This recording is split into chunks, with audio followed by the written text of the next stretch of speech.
Hello, and welcome to the first episode of the Real Estate Brother podcast. My name is Ben Hubert, and this is going to be an introduction to what this podcast is going to be. So, first, let me start off by giving you a little bit of information about myself. As I said, my name is Ben Hubert. I'm from Lansing, Michigan. I grew up in a middle class neighborhood. My parents were both educated, but they never really talked about real estate. My dad was a financial genius, but he was very conservative in terms of his investments. He worked for the state, had his pension, and it ended up doing very, very well for himself.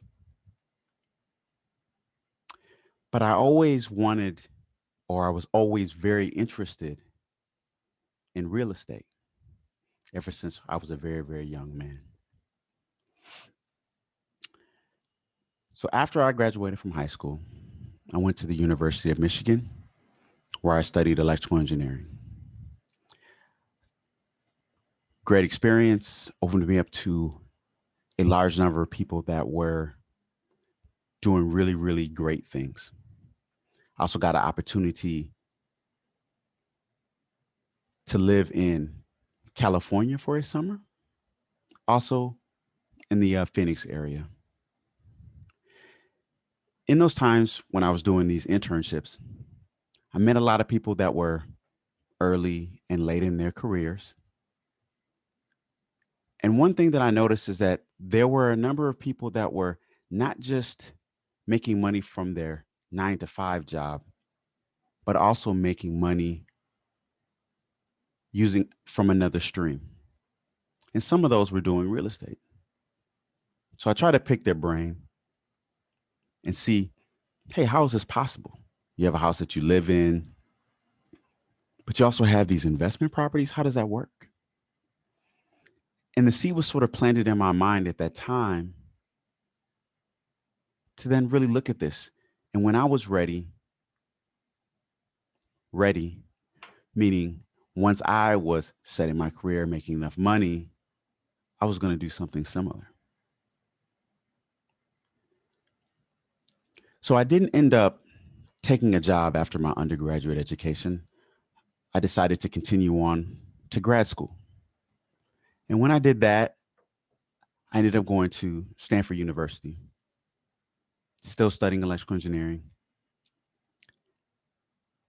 Got my master's degree, started working on my PhD, also in electrical engineering.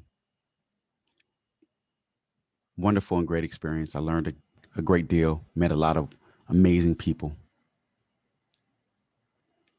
Then I had an event that changed my life. At the time, I didn't think so, but in hindsight, it was definitely for the better. And that's when my daughter, Amara, was born. So she was actually born in Michigan, and I was still working on my PhD at Stanford. So I actually, for a while, tried to work full time. I took a job to help support my daughter and also work on my PhD. As you can imagine, that was incredibly difficult. So at a certain point in time, my advisor told me I needed to make a choice. So I decided to work. At that time, I this is when I first got into real estate. Not in an investing sense, but a lot of people that I was talking to, some of my fraternity members, looked at me saying, "Hey Ben, you got a job, you're making some money. The logical thing is buy a house or buy a property." At the time, I was making some money, paying a lot of money on child support, but I knew that I wanted to own some real estate.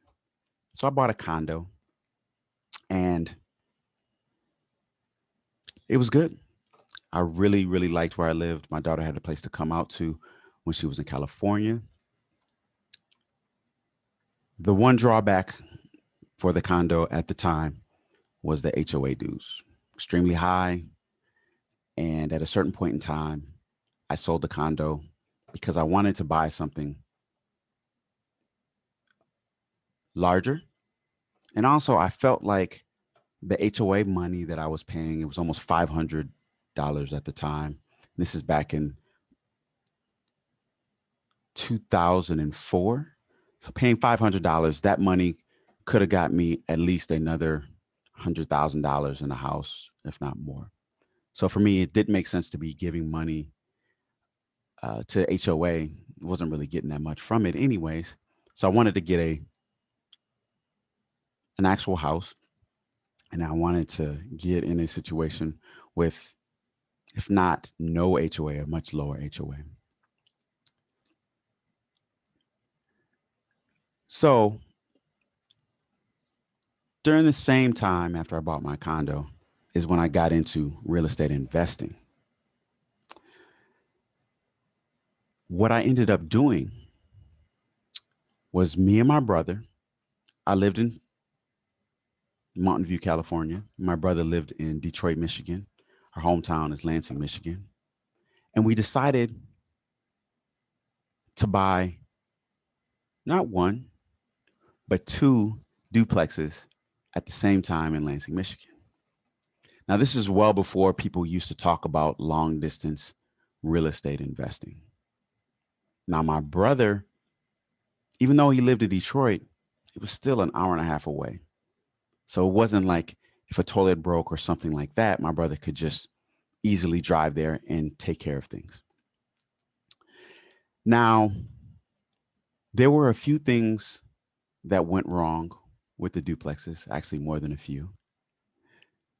And what it taught us was a few things. The first was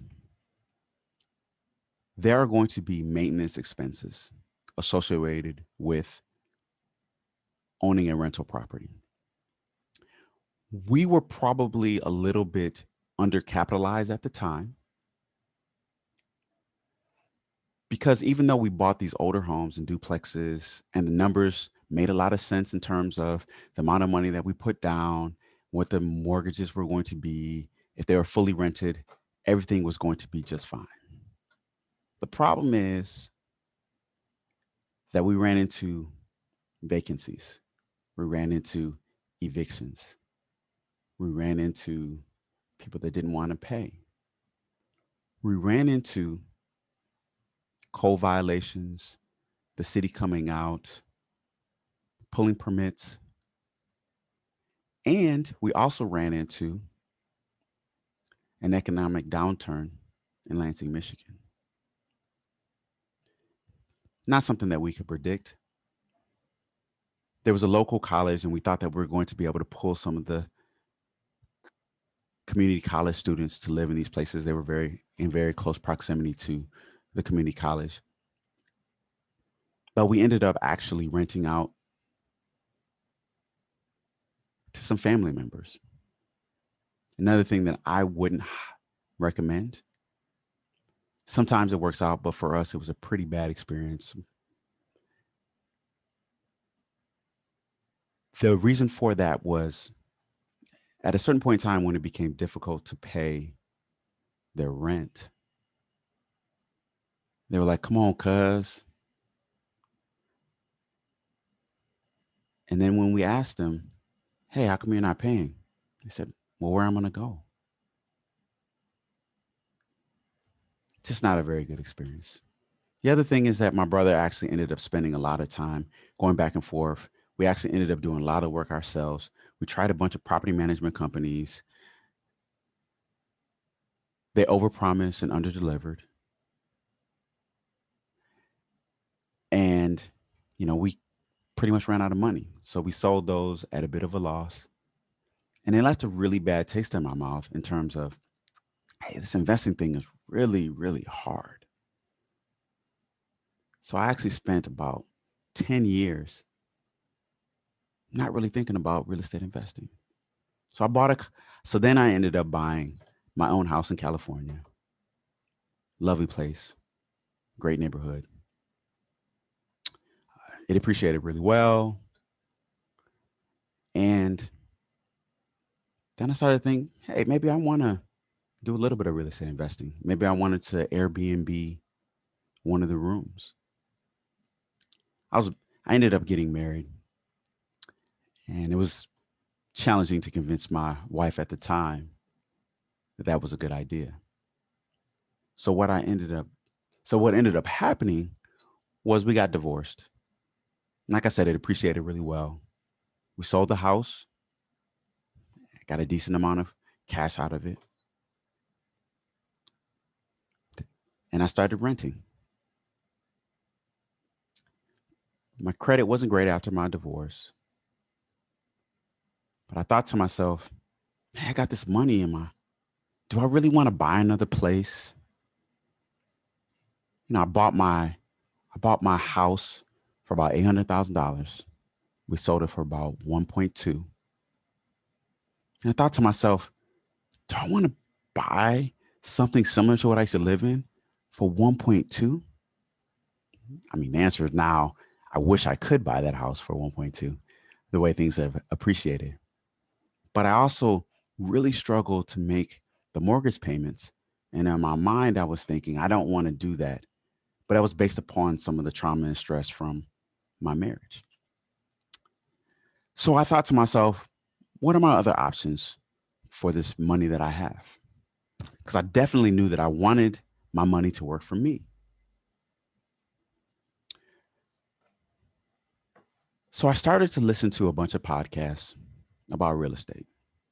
Some of these ones I'm sure that you all have heard about. Bigger Pockets is being one of them. Another one is Afford Anything. And in listening to these podcasts, I got the idea of a turnkey property. Turnkey meaning a company that bought a property, rehabbed that property, sold it to me, found a tenant, and managed that tenant. And I thought to myself, wait, so all I have to do is just come up with 25% down, put on a property, and they'll take care of everything for me. I said, oh my goodness, this is passive investing. All the issues that I had before with the properties in Lansing were no longer going to be an issue. I said, this is perfect. So I found a company that did this. I interviewed a couple of them, and I found a property that I found a company that I felt very comfortable with. Spartan Invest in Birmingham, Alabama. And true to what I typically do, I didn't buy one property. I bought two single family homes. Because when I go in, I go in. So I bought two of these properties. I'm like, oh, this is great. So I bought the properties before they were completely finished. By the time I started paying the mortgage, the expectation that I had was that they would be rented out. That was not the case.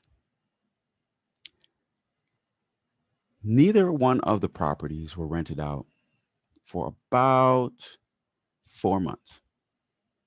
In fact, one of them actually took a little bit longer than that because it was Section 8 and there was a bunch of issues with Section 8 inspections that took a long period of time to do that. So I'm paying this mortgage, thinking to myself, when am I going to get a renter in there? I also had a bit of astigmatism, or I had a very, very bad opinion of Section 8. I'm like, oh, I don't really want a Section 8 tenant. You know, why can't I find somebody that's somebody else? They're going to mess up my property, yada, yada, yada. So I ended up finally getting both properties rented out. It's a great feeling. Then I realized that these properties were doing pretty well, had pretty good cash flow from them. So they were going along, everything was good. But I didn't factor in or correctly factor in when I was running the numbers, the maintenance expenses. Even though these properties were remodeled, there was a decent amount of maintenance expenses, things that went wrong, septic tanks, etc. So all the money that I made over the first year had to pay that in terms of fixing things that went wrong. So I said to myself, okay, now I want to buy another property. But I said, man, I really don't want to put 25% down on this property. So I said, what are my other options? And I've heard about a lot of other strategies. And I also saw, man, they bought this property for cheap, fixed it up, sold it to me pretty much at the high end of the market, and I was still able to cash flow. Well, what if I found the property, bought it for a low price, rehabbed it? I would save money by doing that all myself. Why can't I find that particular deal? Then I may not have to put in the full 25%. This strategy that I'm thinking about was what eventually people were calling the BRRRR strategy. So I said, oh, okay, that's what I want to do. But I then said to myself, there's one problem. Well, more than one problem. But the big problem was I don't know the first thing about rehabbing a house. So what I ended up doing was, hey, you know what? I got to figure this out. Like any other problem, I'm a problem solver. So I then started talking to everyone that I knew. Hey, I'm about to get into, I'm doing this in real estate investing. I'm looking at doing this. Talk to everybody about it. I was at one of my fraternity brothers' weddings. The next day we went out to brunch, met another fraternity brother. He's like, yeah, I flip houses for a living. I said, really? I said, oh man, that's exactly what I want to be doing. I also want to do it on the rental side. You know, tell me more. We talked for a while. He also said, hey, I bring on investors also. I said, really? He said, yeah. I said, well, keep me in mind. Let me know if you come up with something that I might be able to invest in. And in my mind, I thought to myself, I'm going to invest with this person when the opportunity comes, but I will use it to make sure that I learn every step of the process so that when I decide to go do it myself, I'm prepared. So sure enough, phone call comes. Hey, Ben, I got this opportunity. At the time, I'd ran some numbers, but it was in a very different market than I was familiar with. It's in Baltimore, Maryland. But the numbers were ridiculous. Like I was like, I don't even understand how you could buy a property for this cheap and sell it for this high. So I said, I'm in. What I was, it was actually gap funding. So that means that they borrowed money from a hard money lender or were going to planning to, but they needed an additional $50,000 in order to add a third level to raise the value of the property to the ARV that they were telling me that they could. So I said, Great, makes sense to me. Now, what that means, now I know, is that this is an unsecured promissory note, meaning that it's just a note that's not backed by any collateral at all. So if they don't pay me, there's no recourse for me to get my money. But this is one of my fraternity brothers, another good friend of mine, fraternity brother, was very close to him. They went to college together. Hey, you can trust this person. So for me, I'm very trusting. I said, cool, $50,000, let's go. Through the course of the project, I was able to see and talk to him once a week. What is the status of the project? And to pick his brain. Everything from how to run comps, how to estimate rehab costs, how to handle contractors. I'm picking his brain, figuring all this stuff out. I'm like, oh man, this makes a lot of sense. Okay, cool. I'm learning. But when I started looking at what was happening with the project, I saw that there was something that was going awry. Now, even though I had talked to this person every week, there kept being an issue. That issue was the contractors, and I say contractors, that's multiple, went through two contractors during maybe a 3 or 4 month period of time. So the project was maybe 1/3 done at this time. Hard money is continuing to add interest. Those payments are due. These contractors are eating up the estimated cost, the cost for the rehab already. So more money needed to be brought to the table. The person I was working with, one other mistake, did not have any skin in the game.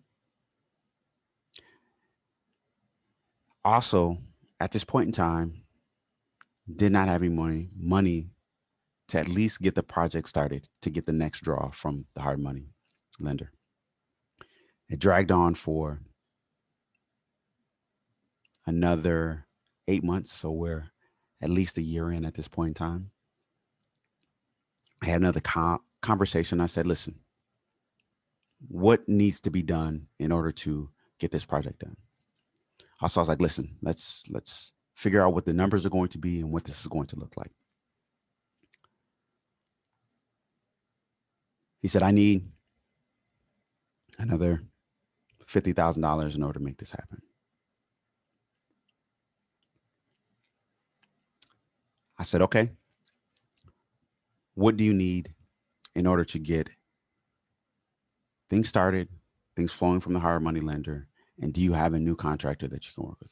He said, yes, I got a perfect guy, knock it out. Kept pushing. Hey, give me the numbers, give me the numbers. Second, another mistake that I made was I never got the numbers. But once again, I trusted this person to say, hey, we can make this happen. I can I can at least at a minimum get my money out.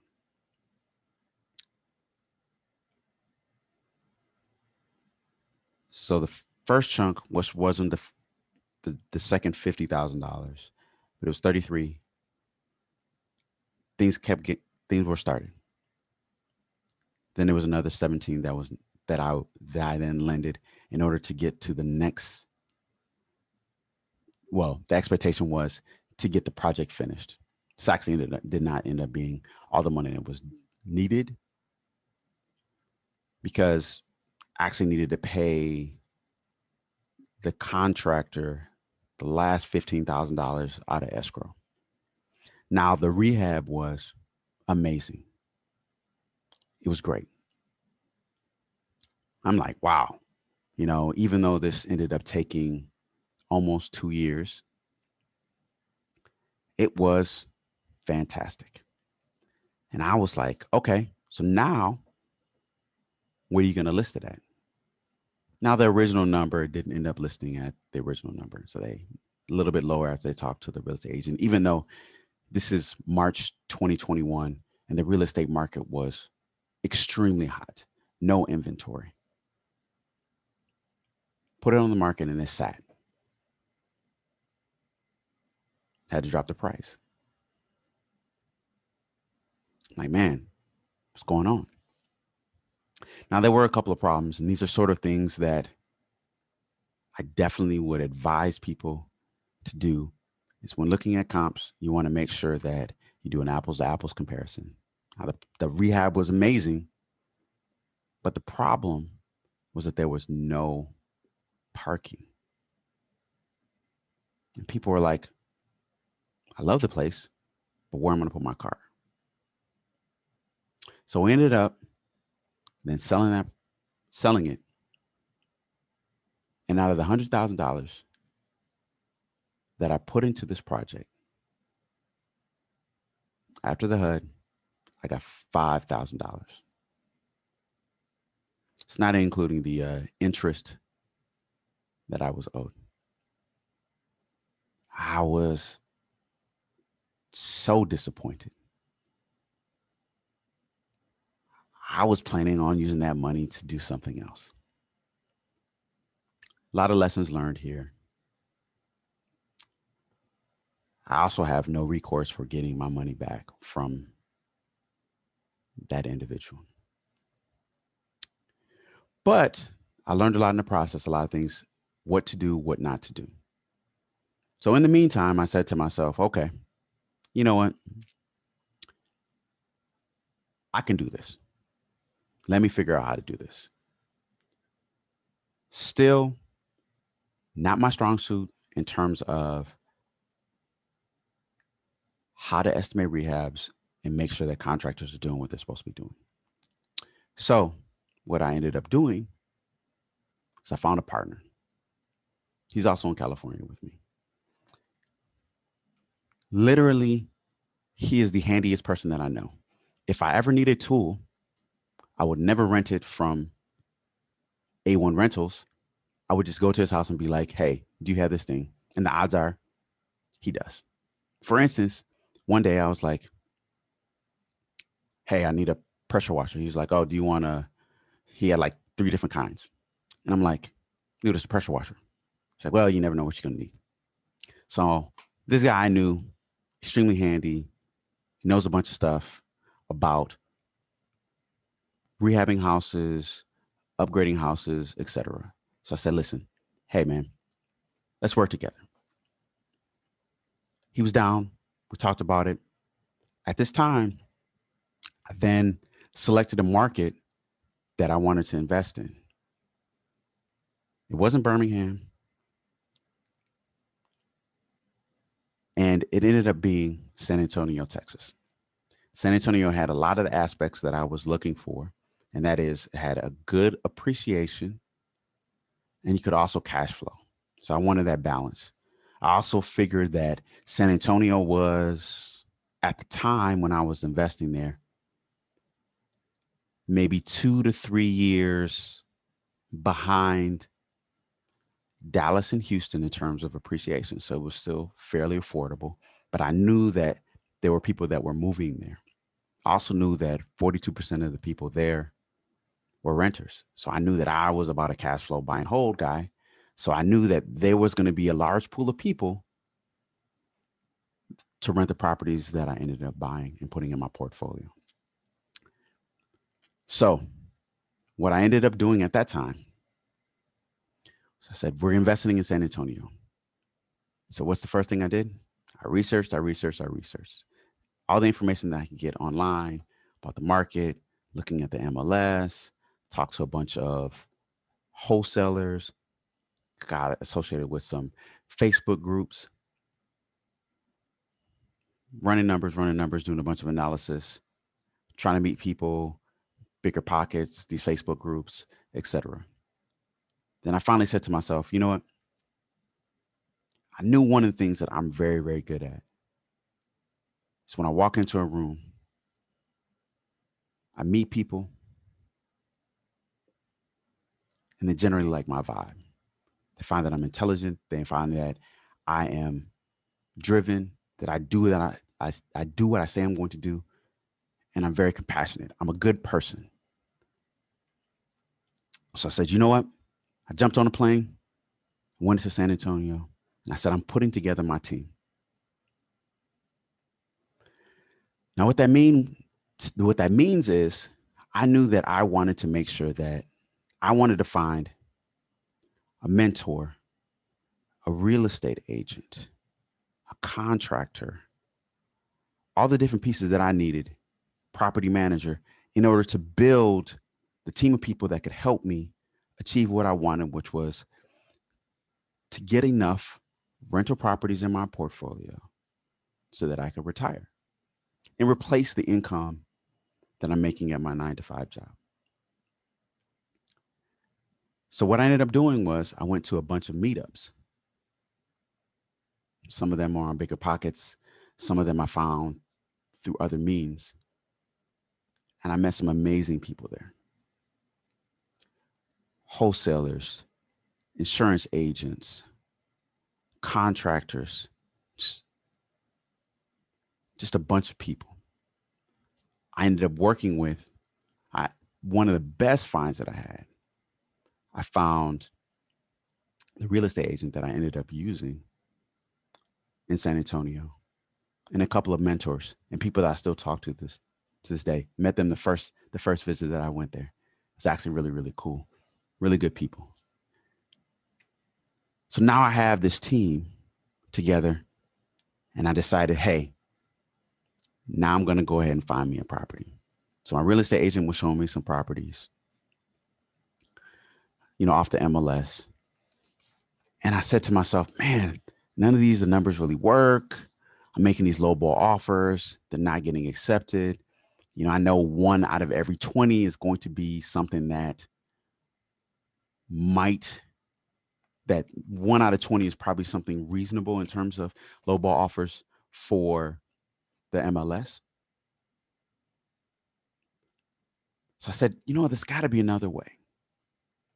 Sure enough, I thought to myself, okay, what marketing strategies can I do to find off market properties that are going to be deeply discounted? And one of the ones that I've heard about for a very long time was direct mail. So I said to myself, hey, you know what? I'm going to go ahead and send out some direct mail. Nah, I didn't know what I was doing at the time. I went to one of the most expensive neighborhoods, all these properties in this particular neighborhood, and I sent out a bunch of mail. Got a couple of phone calls, but no one really serious about selling the property. Like, man, I spent all this money. Direct mail is not cheap. And I didn't really get any calls back. Now, at the time, what I didn't know was direct mail, it's expensive. But the other thing is, you might want to send to someone that is a little bit more distressed. The other thing I didn't realize is that there's cheaper ways to market to these individuals. So in steps Bigger Pockets.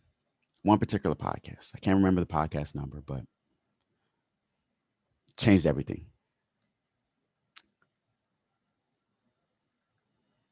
It was about a gentleman out of Mississippi. He was actually sending SMS text messages, getting a 30% response rate. It's like, what? Sending out these direct mails, extremely expensive, getting no response, and he's getting 30% response. Okay. So I ended up signing up with Lead Sherpa. So a SMS text messaging platform. I was doing my skip tracing, getting my list. I was paying ungodly amount of money to get my list. At the time, I was using List Source. So I'm buying lists, skip tracing them, sending out text messaging. Now, I fine-tuned some things to find lists that were going to give me motivated sellers, the ones that were actually working better for me, which for me actually ended up being code violations. I actually bought 2 properties in San Antonio, Texas, both of them from code violations. Now, there's a number of other ones that one can use, but those are the ones.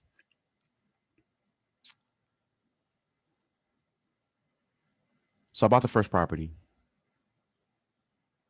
Now, it literally was, at the time, I thought to myself, man, this real estate thing is so easy. Bought the property. It was cheap. $61,000. We put $30,000 into it. It was worth $145,000. Found a tenant very, very quickly that was paying $990. So very easily cash flowing. Purchased this property, hard money. Got the renter. Everything was good to go. The contractor banged it out. Did a great job. Looked really good. We're like, okay, now let's get another property. The contractor then was looking at another property that I had talked to, second property, gave us an estimate, $40,000. Good to go. That contractor, then we had a punch list of things that needed to be done before the tenant moved in. Never finished them. Stopped contacting us. We paid him. He never finished. Bought another property based upon the numbers that he gave us in terms of his estimate for the rehab of $40,000. So we buy this property, hard money, so it's very, very fast. We had no contractor, had this house, hard money's gonna start kicking in. We had to find a contractor. So I'm scrambling, trying to find somebody to start working on this. At the time, I was like, yo, this hard money's gonna start kicking in, as I mentioned. Let me hurry and find somebody. I wish I had been a little bit more patient. Found a contractor, gave us an estimate of $60,000 to do the rehab. We haggle with him to get him down to that number, but that's where we ended up getting. This project was a nightmare. Now, I don't want to say that everything went wrong, but there was a whole lot that went wrong. Made a lot of mistakes, learned from a lot of them, definitely wouldn't do it again that way. First thing is trust the contractor, long distance folks. So he's sending us pictures of the progress that was happening. We're paying him.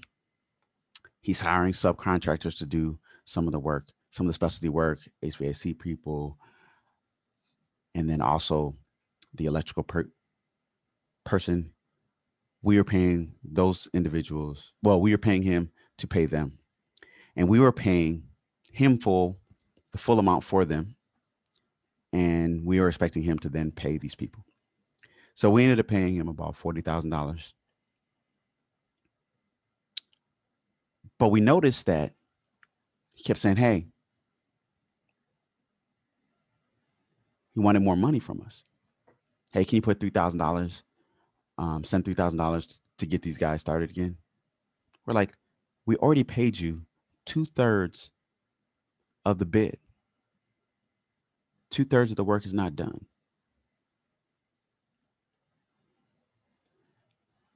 Now, what ended up happening and what we didn't know behind the scenes was that we were paying him, but he wasn't paying the subcontractor or the specialty people. So they stopped working. So foundation is not done yet. Dug stuff out, pretty much ready for the pours. They stopped working. So he said, okay, listen, let's get the foundation done. He brought in one of his guys to then do the foundation, finish the foundation up. So we're like, okay, he knows this person. So we went ahead and paid him some money in order to do that work. The only there was a permit for the foundation. So we had an engineer that was actually working through it. We didn't know the process at the time, but the engineer needed to approve before the pour was done. So this guy just ended up pouring it and finishing it out. The engineer was like, I can't sign off on this. Like, you got to redo the entire thing. Now, one other thing that we learned is that there was a permit for the foundation. That was the only thing there was a permit for. So the strike team stopped by and issued the first stop work order. Then got that resolved. There was another stop work order. So no one is working because the subcontractors weren't there, because they weren't getting paid, and also because there was a stop work order. So at this point in time, no work is being done. Foundation needs to be redone. And there are people that are asking for the money. And the general contractor was no longer being responsive. So in the state of Texas, unfortunately, a subcontractor can put a lien on a house if it is not your primary residence. So they put a lien on the house, so we couldn't sell it. They also sued us in small claims court. So now, even though we didn't have a contract with the subcontractor and we paid the contractor to pay the subcontractors, there's a lien on the house and we couldn't sell it. We still had money from the hard money lender in order to finish some of the work, but there also was a stop work order at this time because the engineer, well, the second stop work order was because the electrical work was not being done by a master electrician. Instead, it was somebody the general contractor had hired.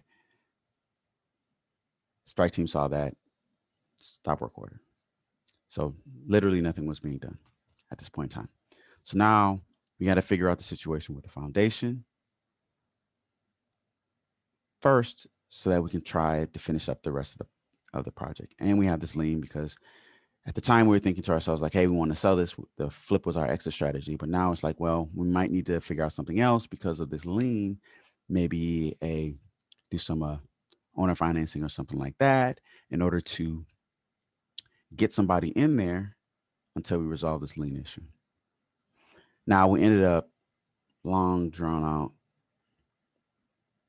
Our lawyers were talking to these individuals for a period of time, and finally we got them to release the lien, which time we then sold the property for a lot less than what we had put into it.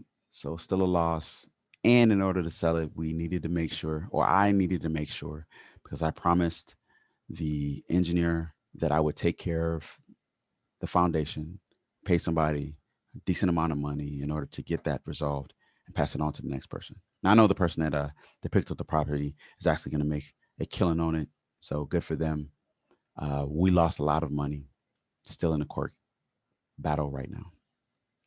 So I then said to myself, okay, that didn't work out the way I planned. So, but what is my next move? I knew that I wasn't done with real estate. I knew that there is nothing in this world that can stop me from being successful at real estate. I don't care what they throw at me. I know I'm going to be successful. My will, my heart, my desire is in real estate. I know that's what I'm supposed to do. I love it. I talk about it all the time. You can probably hear it in my voice. I love real estate. I said, you know what? Didn't work out, but I'm going to figure out something that does. I found this podcast, BRED, Black Real Estate Investor Dialogue. I was listening to it. Really, really cool. I actually ran across a woman that was a guest, and she was talking about her business in St. Louis, Missouri.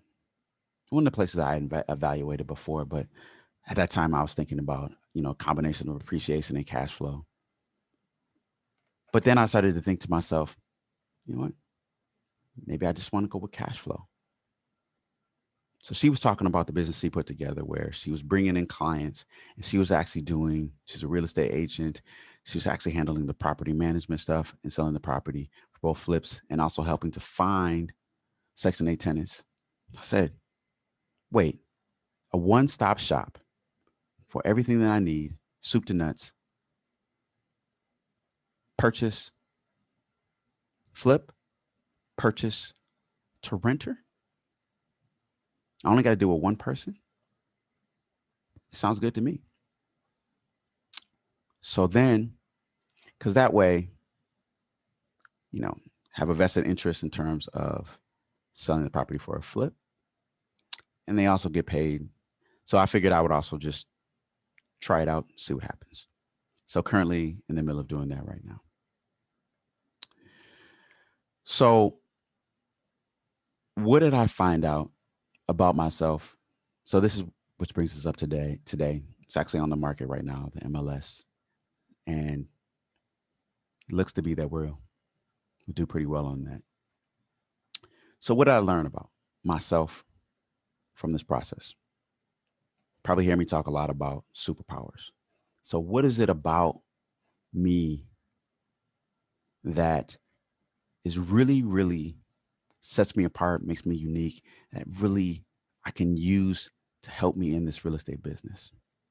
So the things that are my superpowers are setting up systems, using technology and software, my ability to network with people, my marketing, and also, and almost most importantly, is running numbers.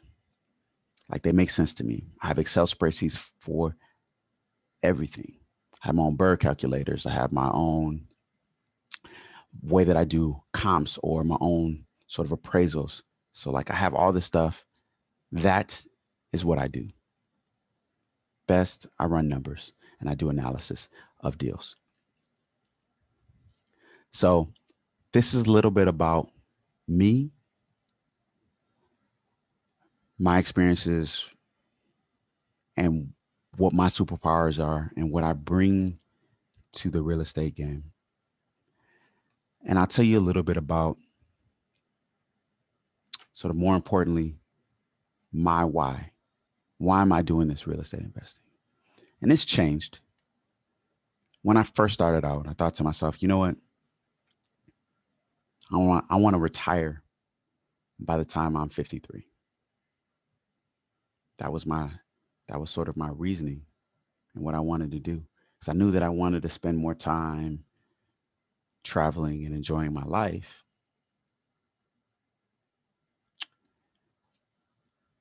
But then it kind of changed. I've had some things going on in my life over the past 2 years. My mother and my father both passed away. It's, uh, it's pretty tough, but it changed my perspective on the world. And one of the things that kind of came out of that was that I wanted to have a legacy. I wanted to do something to make this world a better place. Like it's not just about me and accumulating wealth. What can I give? What of me can I give that's going to be lasting, it's going to help other people? And there's two things that really are my why. The first one is one that's a little bit personal because I actually, during the pandemic, I had a few of my female friends that were in abusive relationships and they found themselves caught in these situations with children because they had no place to go.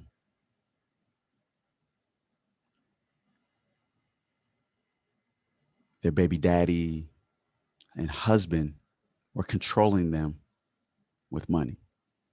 So I thought to myself, you know what would be amazing if I could get properties that could be used as short term rentals, maybe long term for for some period of time, but short term rentals for women in abusive relationships to give them an alternative to shelters if they have kids, particularly if they have male teenage boys.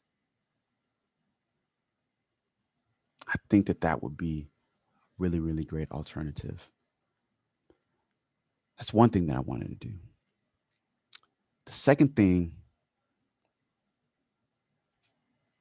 and these are both things that I will do. The second thing is I love my people. I love African Americans. And I wanted to make, and I noticed that there are not enough African Americans in this real estate game. It's just not. The other thing is, if I hadn't had my fraternity brothers pushing me to buy a condo when I first got my job, I probably would have been wasting my money going to the club, spending it on drinks, clothes, etc. So what I want to do is I want to help recent college grads. I want to teach them about real estate investing, help them figure out how to market and get off market properties for either house hacking or investments. And I would partner with them, JV with them to help them if they needed for the down payment. So if they have the effort, I if they have the effort, the money should never be a question. It is that way, but I want them to have access to it. So I want to accumulate the money to be able to JV with them. So that's really my why. So this is the first episode of the Real Estate Brother. I'm Ben Hubert. I hope you enjoy it. I'm looking forward to bringing on guests and talking to them about real estate. All right. Take care.